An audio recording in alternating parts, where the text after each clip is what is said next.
Kitabu cha Wakorintho wa pili sura ya 10 tukajifunza mambo ni ya kiroho kabla hayajawa ya kimwili. Lolote ambalo unaliendea wewe ndio unalitafsiri kwa namna ya mwilini, ila wanaoyaendea mambo kwa ushindi lazima wajifunze kuyaendea mambo kwa namna ya rohoni. Kwa namna ya rohoni. Ile biashara unayoifanya lazima uiendee kwa kanuni ya kiroho. Yale mambo unayoendea lazima uyafuate kwa kanuni ya kiroho. Na msaada wa Mungu umewekwa hapo kwenye msaada wa kuyaendea mambo ya kiroho. Na yeyote anayotaka msaada wa Mungu, Biblia inasemaje kwenye kitabu cha Waebrania? Lazima afahamu ya kwamba Mungu yupo naye wapa thawabu wale wamtafutao. Mungu ni roho, nao wamwabudu inawapasa kumwabudu katika roho na kweli. Kwa lazima uwe katika mfumo wa kiroho, anga la kiroho, ili upate msaada wa Mungu. Mwili, Biblia inasema roho ndiyo itiayo uzima, mwili haufai kitu. Mwili upo kwa ajili ya kuyatimiza yaliyo ya rohoni. Mwili unaposhindwa kujiconnect, kujiunganisha na mambo ya rohoni, unakosa msaada kwenye ulimwengu, unaishi kawaida.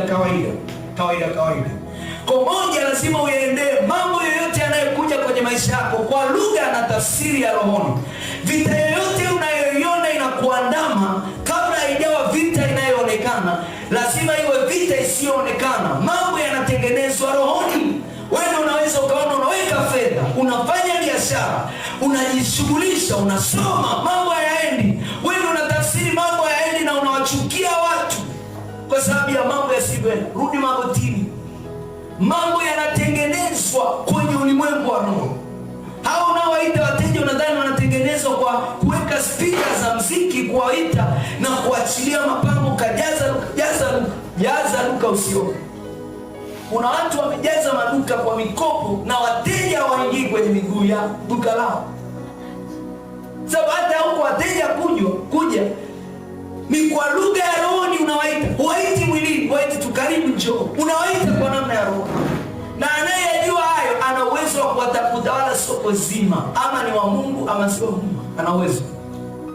Ndio maana kuna watu hawaendi kanisani, wao ndio wanawahimiza kila siku, nenda okoka. Haelewi hata maana ya kuokoka nini. Kwa sababu yeye ameshafundishwa na bibi yake.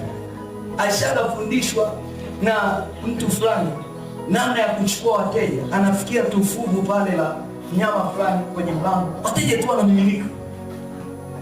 Yeye ajui fuku limekaje, yeye ajui itakuwaje, yeye ajui linafanya kazi, hataki hata kulielewa. Yeye anachojua nimeweka na vitu vitafanya vitaenda. Cha msingi mahesabu. Mambo ni ya rohoni. Watu wa Mungu, Bwana asiwe.